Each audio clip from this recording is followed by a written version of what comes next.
Halo, assalamualaikum warahmatullahi wabarakatuh. Jumpa kembali dengan Banyuwangi Official. Oke, bagaimana kabarnya teman-teman semuanya ya? Sehat-sehat selalu. Dan kali ini kita mau nonton lagi videonya Pak Hasto. Dan sepertinya Pak Hasto kemarin dipanggil Polda Metro Jaya, teman-teman.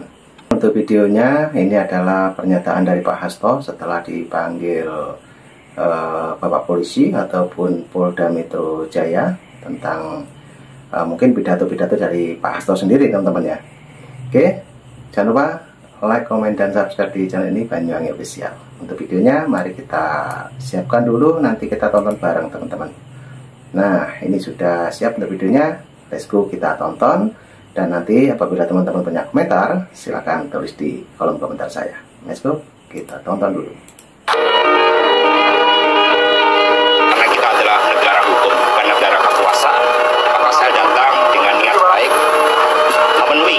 Surat panggilan yang diberikan kepada saya atas pernyataan saya di dalam wawancara di media TV nasional, dan mungkin ada beberapa pernyataan lainnya yang sebenarnya saya sampaikan dalam tanggung jawab saya untuk melakukan pendidikan politik dan fungsi komunikasi politik yang lengkap dengan eksistensi partai, karena PDI Perjuangan adalah partai yang sah berundang-undang, sehingga fungsi-fungsi itu melekat dan menurut ADART partai merasa jalankan untuk menyampaikan hal-hal yang terkait dengan sikap politik partai. Karena itu teman-teman pers, mohon doanya, mohon sabar. Nanti setelah saya selesai menjalani pemeriksaan, maka saya akan memberikan keterangan pers serentak. Ya, ini pasti, ini ada orderan, sudah pasti ada orderan untuk mengundang saya karena bersikap kritis mempersoalkan terkait dengan kecurangan pemilu. Nah, ini kan sudah disuarakan melalui suatu kajian akademis, melalui temuan secara empiris di lapangan, adanya kepala desa yang diintimidasi, adanya kepala daerah yang diintimidasi, pers yang diintimidasi. Lalu ketika menyuarakan itu, gara-gara pengaduan masyarakat, begitu cepat proses hukum itu berjalan. Sementara kasus-kasus korupsi, tambang ilegal, kemudian kejahatan perbankan, itu sepertinya didiamkan. Kami PDI Perjuangan punya antrian persoalan yang sampai sekarang nggak selesai.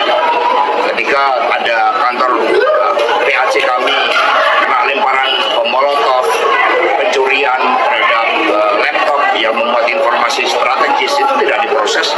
Sementara yang mempersoalkan peningkatan kualitas demokrasi malah kemudian diproses. Tetapi saya akan datang karena kami tahu bahwa ini perintah orderan. Baru kali ini saya juga ditipu oleh seorang presiden, Hasto Kristianto sekarang bermental flank victim, merasa dirinya korban, merasa dirinya paling ditipu, merasa dirinya paling dizolimi di muka bumi ini, ya, merasa dirinya itu paling menjadi korban penipuan oleh presiden, ya, dan bahkan dia menuduh presiden menipu dia. Ya, kalau kalah ya kalah aja, Bang Hasto, ya, jangan merasa diri Anda itu flank victim, ya, jangan flank victim dong, ya, masyarakat pun akan jijik melihat pernyataan Anda itu loh. Terus nangis-nangis nanti di media sosial, nangis-nangis di wartawan gitu ya. Nangis-nangis, kami merasa ditipu, kami merasa menjadi korban penipuan oleh presiden. Siapa yang menipu Anda? Presiden menipu dalam hal apa gitu loh. Jangan menuduh yang asal-asal dong, jangan memfitnah yang bukan-bukan dong. Buktinya harus jelas dong. Itu kan tidak terbukti di MK bahwa ada cewek-cewek dari presiden, ya. Nah, itu mungkin kesalahan dari capres Anda aja yang kurang berkompeten, kurang memiliki kemampuan, kurang memiliki nama besar sebesar nama Pak Prabowo, ya. Salah sendiri, siapa suruh mau jadi capres, ya. Kalau kemarin atas Anda dan PDIP menerima usulan Pak Jokowi untuk menjadikan Ganjar sebagai cawapres dan Pak Prabowo menjadi capresnya, pasti akan masuk itu, ya, pasti akan masuk. Nah, tapi karena ketinggian hati kalian, ya, dan tidak menerima usulan saran daripada Pak Jokowi untuk menjadikan Ganjar sebagai cawapres daripada Pak Prabowo, maka terjadi demikian, ya, dan itu merupakan risiko Anda, risiko kalian gitu loh, karena menolak usulan daripada Pak Jokowi. Nah, seperti itu teman-teman ya. Jadi lagi-lagi Pak Hasto ada info-info terbaru, dipanggil Polda Metro Jaya teman-teman ya, karena ulahnya sendiri, karena mungkin dalam pidatonya ada kesalahan seperti itu.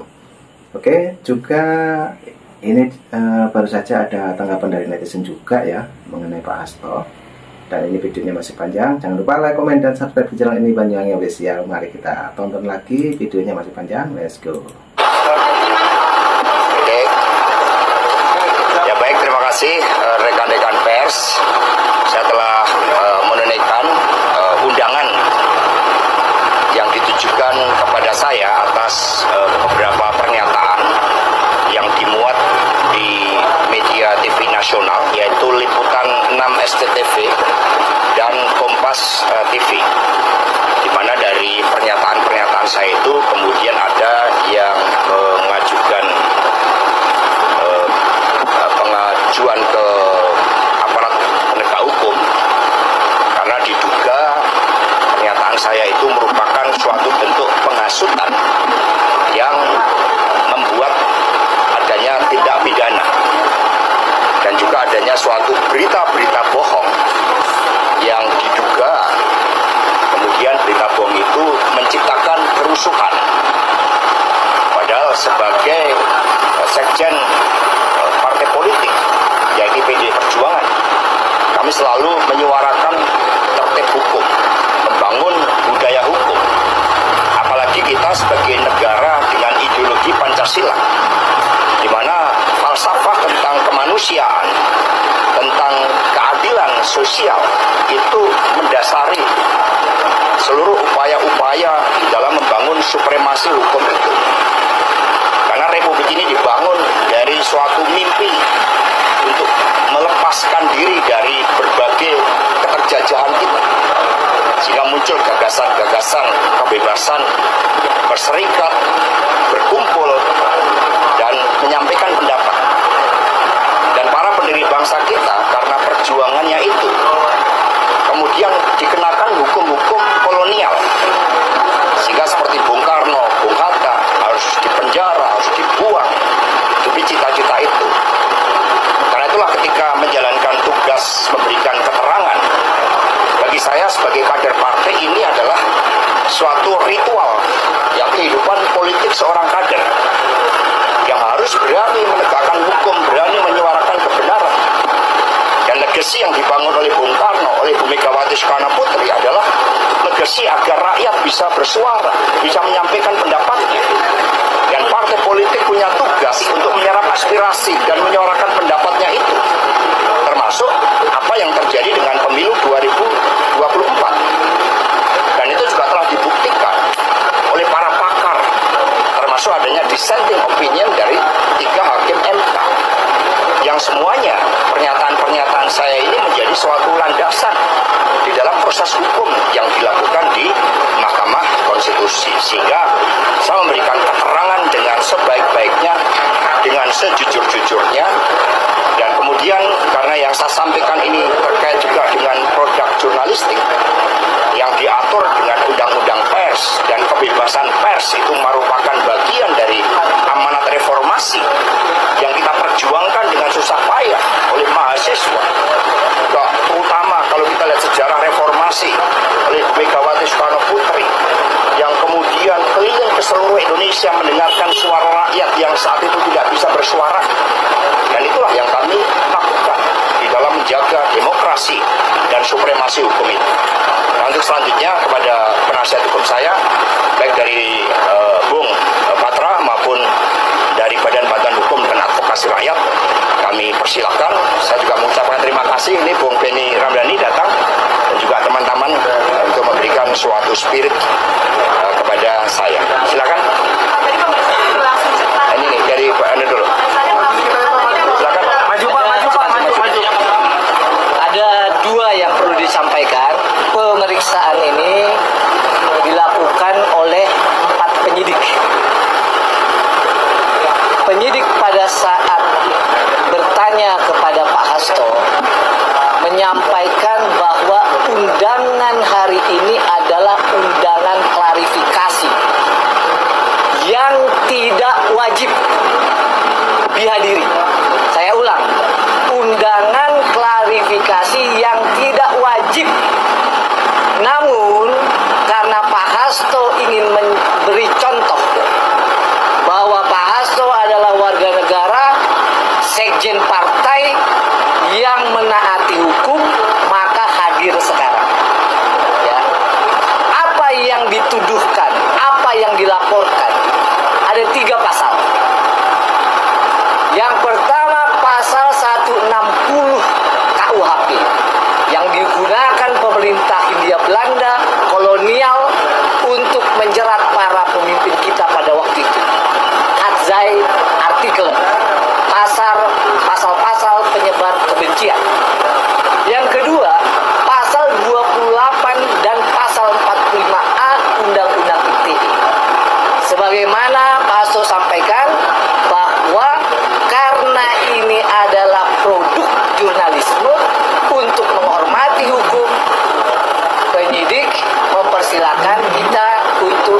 sekali lagi adalah hak Pak Hasto untuk menyuarakan kebenaran, termasuk kecurangan pemilu yang sudah menjadi pertimbangan Hakim Majelis Konstitusi di 3 dissenting opinion.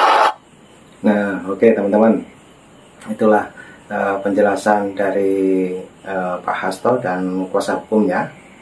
Nah, itu tadi selesai menghadiri panggilan dari Polda Metro Jaya. Oke, kita tonton kembali untuk videonya. Ini videonya masih panjang. Oke, let's go. Kejelasannya Pak Hasto kita dengarkan ya. Oke, let's go. Ya, jadi itu kenapa?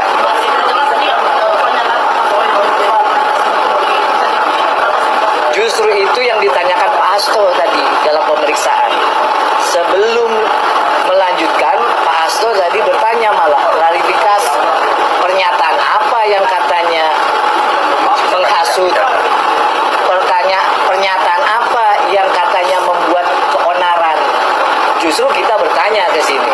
Nah, namun seperti yang saya sampaikan, di garis bawahi ini tidak wajib hadir, tapi Pak Hasto hadir pagi.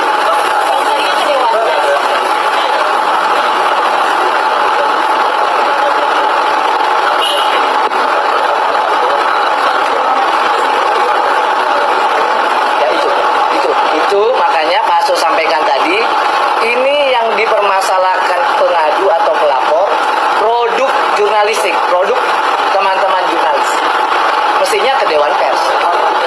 Bang, justru itu, ini makanya dia klarifikasi karena nggak wajib, tapi Pak Hasto sebagai warga negara, sekjen partai yang baik hadir. Bang, ada tambahan? Dihentikan dong Mas, kalau misalnya selanjutnya kan diarahkannya ke Dewan Pers. Oh, kalau itu tanya penyidik. Ya sudah, saya melaporkan kepada beliau ya, dan jalankan kewajiban sebagai seorang warga negara yang taat pada hukum. Karena PDI Perjuangan selalu mengajarkan kader-kadernya tentang pentingnya supremasi hukum.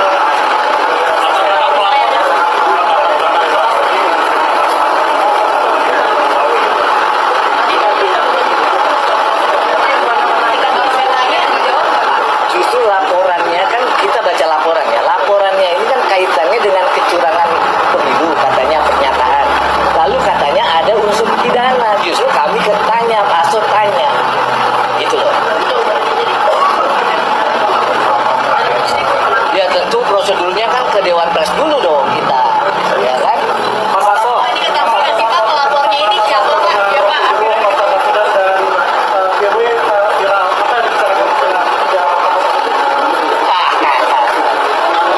Yaitu kebersamaan dalam forum akademik seperti yang disampaikan oleh Prof. Sulistiowati, ketika politik dan hukum mengalami kebuntuan, maka jalan kebudayaan, jalan intelektual itu kita mencari untuk menguraikan berbagai persoalan-persoalan politik dan hukum itu, sehingga kami belajar tentang antropologi hukum. Itu merupakan hal yang sangat positif sebagai suatu pencerahan. Jadi bagi PDI Perjuangan juga tradisi kepemimpinan intelektual inilah yang terus kami lakukan untuk mengurai titik-titik kebuntuan antara politik dan hukum tadi. Mas Hasto, Ada dugaan pemberantasan kamu dan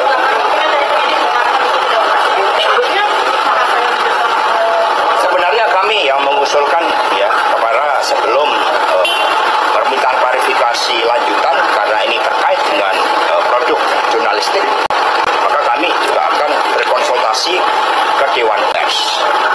Tapi prinsipnya saya bertanggung jawab penuh terhadap apa yang saya sampaikan, baik secara politik, secara hukum, maupun secara sosial, dan tidak ada suatu pernyataan-pernyataan yang saya sampaikan yang bertujuan, bermaksud menghasut, menggerakkan orang di muka umum untuk melakukan tindak pidana, apalagi juga menciptakan suatu kerusuhan. kalau misalnya ada dugaan Mas, siapa yang kira-kira? Ya, namanya dugaan biasa di dalam kehidupan politik. Ya. Tahu identitas tahu identitas. Ya, itu ada namanya tadi, ada nama yang juga mengajukan persoalan itu dan saya tidak kenal.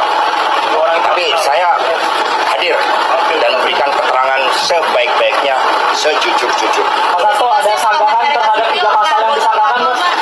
Ada sanggahan terhadap 3 pasal yang disangkakan? Ya tentu, karena kami berbicara kan juga berdasarkan pendapat para pakar, termasuk rekan-rekan pers, pendapat para mahasiswa, yang semua kami dengarkan dan kemudian kami suarakan. Juga pendapat dari kalangan seniman, budayawan, MK, ya semua merupakan bagian karena rasa cinta terhadap kebenaran itu.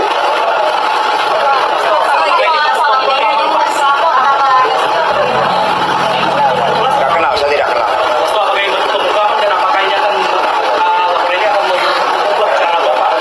Buat kami ini bagian dari pendidikan politik dan juga membangun kesadaran hukum. Ini sesuatu, maka kami hadir. Ya terlepas dari apapun motif yang mengadukan saya, tetapi saya hadir memberi klarifikasi meskipun itu tidak wajib.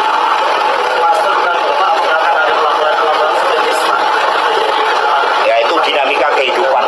Ya, kita lihat.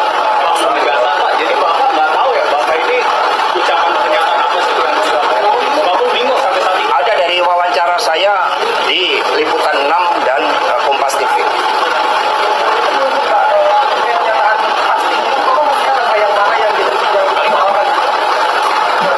Ya, semua sudah jelas. Maka tadi kami sebutkan itu dari wawancara saya pada tanggal 16 Maret di Liputan 6 SCTV dan kemudian di Kompas TV kalau tidak salah tanggal 26 Maret. Dan kemudian itu dikaitkan ketika ada demo yang terjadi kerusuhan membakar ban, kira-kira seperti itu.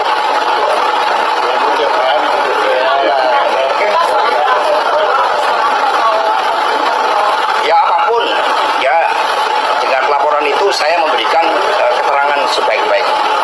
Ya cukup ya. Kebebasan apa yang masih kurang?